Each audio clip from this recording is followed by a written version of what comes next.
사무엘하 11장입니다. 오늘 본문의 배경이입니다. 다윗이 범죄한 사건은 다윗 통치의 전환점이자 다윗 왕조를 결정적으로 뒤흔든 사건입니다. 다윗은 승승장구하던 때 방심하여 죄에 넘어진 것입니다. 다윗은 왕으로서 당연히 전쟁에 나갔어야 하지만 자신이 당연히 이길 거라고 여기고 전쟁에 나가지 않고 요압에게 대신 맡겼습니다.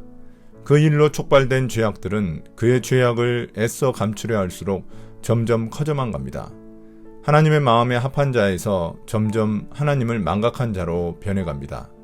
심지어 하나님을 대적하는 모습까지 보이게 됩니다. 이것은 권력의 정점에 다다른 다윗의 영적 나태함과 교만함을 보여주는 것입니다. 결국 이것이 11장 이후 전개되는 모든 불행의 원인이자 발화점이 됩니다. 11장 1절부터 5절입니다. 다윗과 밧세바. 그 다음 해 봄에 왕들이 출전하는 때가 되자 다윗은 요압에게 자기의 부하들과 온 이스라엘의 군인들을 맡겨서 출전시켰다.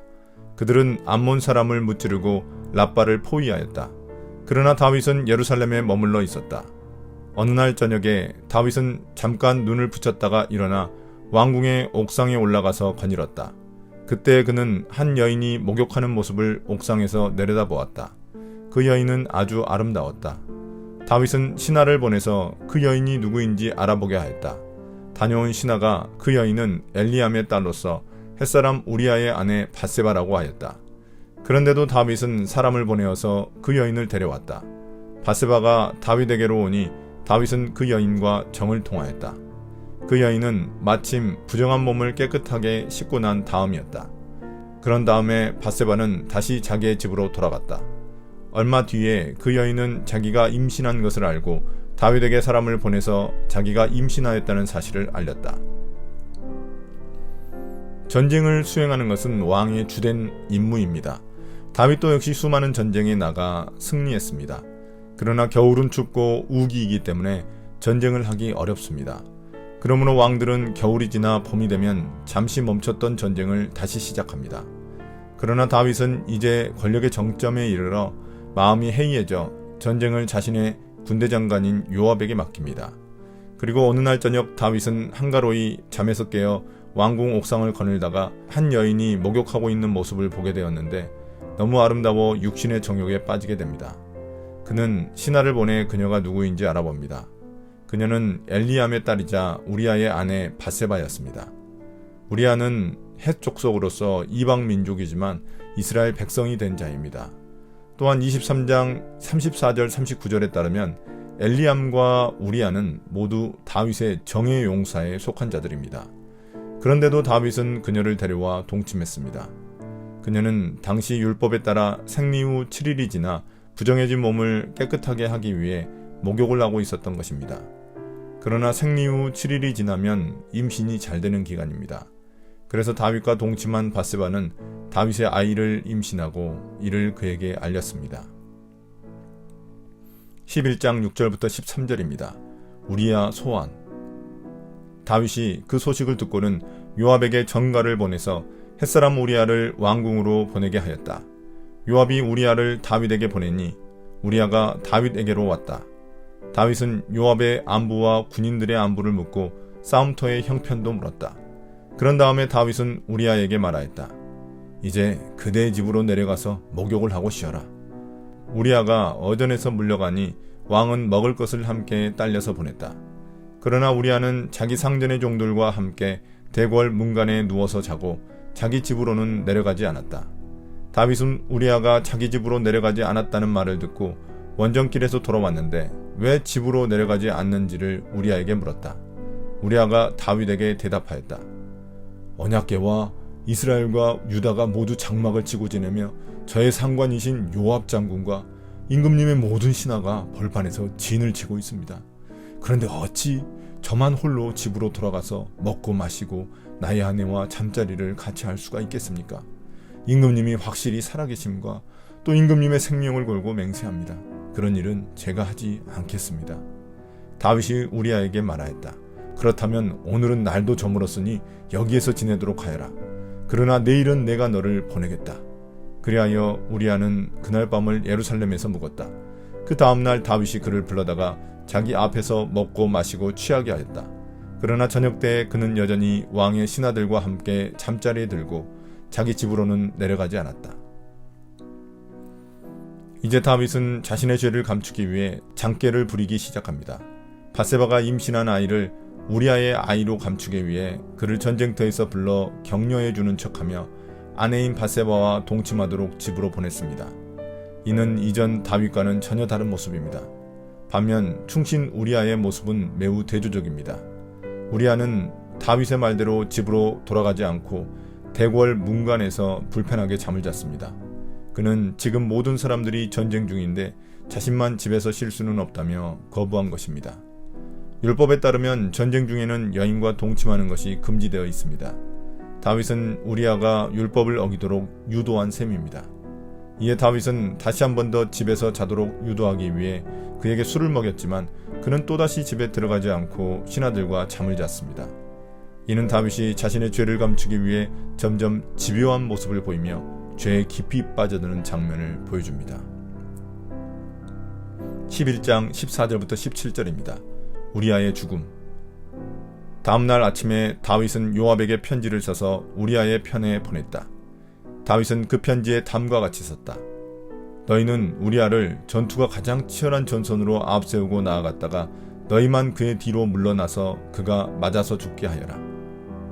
요압은 적의 성을 포위하고 있다가 자기가 알고 있는 대로 적의 저항 세력이 가장 강한 곳에 우리아를 배치하였다. 그 성의 사람들이 나가서 요압의 군인들과 싸우는 동안에 다윗의 부하들 쪽에서 군인 몇 사람이 쓰러져서 죽었고 그때 햇사람 우리아도 전사하였다. 도저히 우리아를 집으로 돌려보낼 수 없다는 것을 알게 된 다윗은 이제 요압에게 편지를 써서 다른 방법을 사용합니다. 요압을 시켜 우리아를 가장 치열한 전투의 최전방으로 보내 죽게 만드는 것이었습니다. 이는 다윗이 점점 죄의 나락으로 떨어지는 모습입니다. 그는 심지어 그 죽음의 편지를 당사자인 우리아 손에 돌려보냈습니다. 이에 요압은 우리아를 가장 치열한 전투 맨 앞에 배치하여 다른 군사들과 함께 죽도록 만들었습니다. 요압은 자신의 충성스러운 부하인 우리아를 죽여야 하는 이유에 대해 다윗 왕에게 물어야 했지만 그는 그렇게 하지 않았습니다. 요압 역시 이 사건의 공범입니다. 11장 18절부터 25절입니다. 요압의 보고. 요압이 다윗에게 사람을 보내서 전쟁의 상황을 모두 전하였다. 요압은 전령에게 이렇게 지시하였다.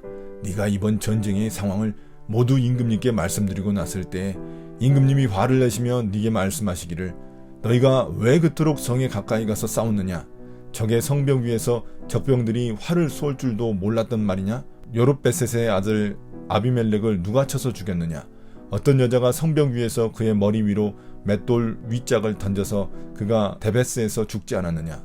그런 것을 알면서 너희가 무엇 때문에 그토록 성벽에 가까이 갔느냐 하시면 너는 임금님의 부하 햇사람 우리아도 죽었습니다 하고 대답하여라. 전령이 떠나 다윗에게 이르러서 요압이 심부름을 보내면서 일러준 말을 모두 전하였다. 전령은 다윗에게 이렇게 말하였다. 우리의 적은 우리보다 강하였습니다. 적이 우리와 싸우려고 평지로 나왔으므로 우리는 적들을 성 안으로 밀어 넣으려고 성문 가까이까지 적들을 밀어붙였습니다. 그때 성벽 위에 있는 적들이 임금님의 부하들에게 활을 쏘았습니다. 그래서 임금님의 부하들 가운데서 몇 사람이 죽었고 임금님의 부하인 햇사람 우리아도 죽었습니다. 그러자 다윗이 전령에게 말하였다. 너는 요압에게 칼은 이 편도 죽이고 저 편도 죽이기 마련이니 이번 일로 조금도 걱정하지 말라고 전하여라. 오히려 그 성을 계속 맹렬히 공격하여서 무너뜨리라고 전하여 요압이 용기를 잃지 않도록 하여라. 이제 요압은 전쟁 상황을 다윗에게 보고합니다. 요압은 우리아 말고도 다른 군사들이 죽은 것에 대해 다윗의 책망이 있을 거라 걱정해 우리아의 죽음을 부각시켜 다윗에게 보고하라고 전령에게 전합니다. 다윗이 사사기 9장 50절부터 54절에 나온 요룹베셋, 즉 기드온의 아들 아비멜렉이 전쟁 중 성벽 가까이 붙었다가 죽은 사건을 상기하며 책망할 것을 대비한 것입니다. 이 부분을 보면 요압은 분명 우리아를 죽이려는 다윗의 의도를 알고 있었습니다. 한편 걱정하던 요압과 달리 보고를 들은 다윗은 조금도 개의치 않으며 오히려 요압에게 격려의 말을 전하였습니다. 다윗의 이런 여유로운 말은 왕으로서 관용을 베푸는 것처럼 보이지만 하나님 보시기에는 매우 악한 위선에 불과했습니다. 이스라엘 군사들은 모두 하나님의 군사들인데 자신의 죄를 감추기 위해 우리아를 죽였을 뿐만 아니라 다른 군사들도 함께 죽인 것입니다. 하나님의 마음에 합한 자였던 다윗이 이제는 하나님을 대적하는 위치에 서게 된 것입니다. 11장 26절부터 27절입니다. 우리아의 장례. 우리아의 아내는 우리아가 죽었다는 소식을 듣자 자기의 남편을 생각하여 슬피 울었다. 애도하는 기간이 지나니 다윗이 사람을 보내어서 그 여인을 왕궁으로 데려왔다. 그 여인은 이렇게 하여서 다윗의 아내가 되었고 그들 사이에서 아들이 태어났다.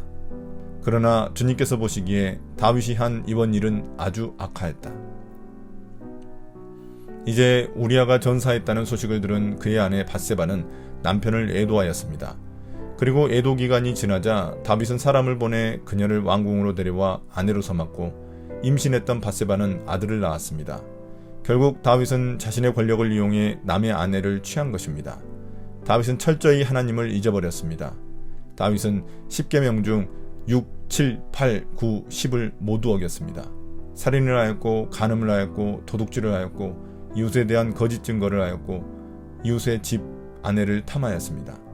전에 사울이 죄 없는 자신을 죽이려 했던 끔찍한 일을 기억하지 못하고 자신은 아무 죄 없는 충신인 우리아를 교묘하게 죽인 것입니다.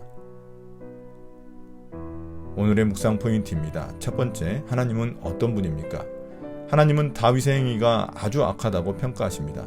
다윗은 아무도 모르게 모든 죄를 저질렀다고 생각했고 우리아는 어차피 전쟁에서 죽었을 것이라고 스스로 합리화했겠지만 하나님은 그가 몰래 행한 죄악과 그의 부패한 마음을 다 알고 계셨습니다.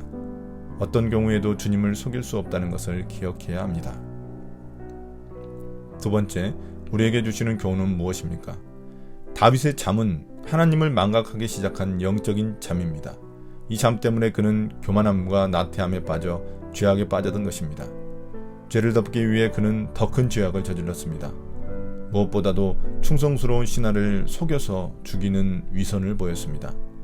멈추고 돌이킬 순간들이 있었지만 그는 멈추지 않았습니다.